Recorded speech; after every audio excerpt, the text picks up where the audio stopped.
Is gun ownership here in the United States at a 40-year low? According to this one article that just came out, it could be. Stand by and check it out.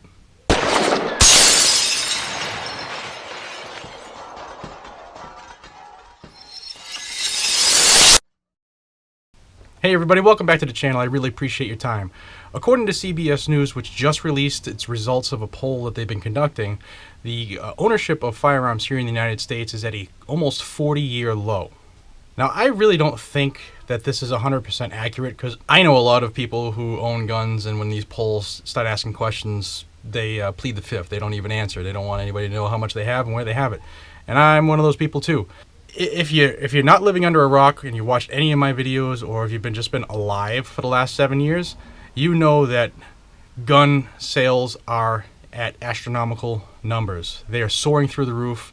Gun makers are making guns at a historic level. They're being purchased at a historic level. People are getting training and licenses to carry concealed in their respective states at historic levels. So how this poll can say that our gun ownership is at a 40-year low is beyond me. But this is what the liberals are pushing out there. I'll have a link to this article at the bottom of this video in the description so you can see what I'm referring to. Now, this survey that they conducted was in the aftermath of the Orlando shooting, and they surveyed 1,001 Americans. And were they really Americans? We don't know. But 36% of those reported having a firearm in their house. Now, that meant that they either owned one personally or lived with someone who does own one. According to this poll, that's the lowest number since all the way back in 1978. It's down 17 points from the previous high, which was reported in 1994, and nearly 10 percentage points lower than the poll that was conducted in 2012, which was probably right around the Sandy Hook time. Now, if you know anything about polls, depending on when you conduct your poll, where you conduct your poll, you can pretty much tailor it so that the statistics come out in the way that you choose. Like, if you want to have one that's pro-gun, then you take a survey outside of an NRA event or outside of a shooting range, and you're going to have numbers that are spiked in favor for Second Amendment polls, etc. If you happen to do one in the wake of a shooting in Orlando, and there's a lot of people out saying, you know, guns are terrible, and they go off all by themselves, and they seek out people, then those people are going to have statistics, once the poll's done, that says, you know, guns are bad. And I think that's what was done here, because numbers across the country say otherwise.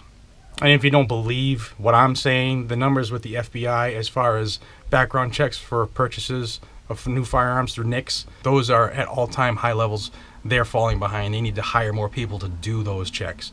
And data from the Bureau of Alcohol, Tobacco, and Firearms, the ATF, they say that gun manufacturers here in the States are churning out firearms at historic levels. So don't be surprised if you see these poll numbers used in the next Hillary Clinton or Elizabeth Warren spiel, and how, you know, Americans don't even own guns anymore. Why do we need these things?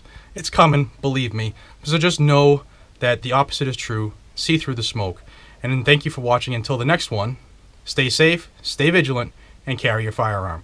Please like and subscribe. I'd love to have you, and I try to keep up with all the Second Amendment news as it happens, as well as gear reviews, gun reviews, knife reviews, etc.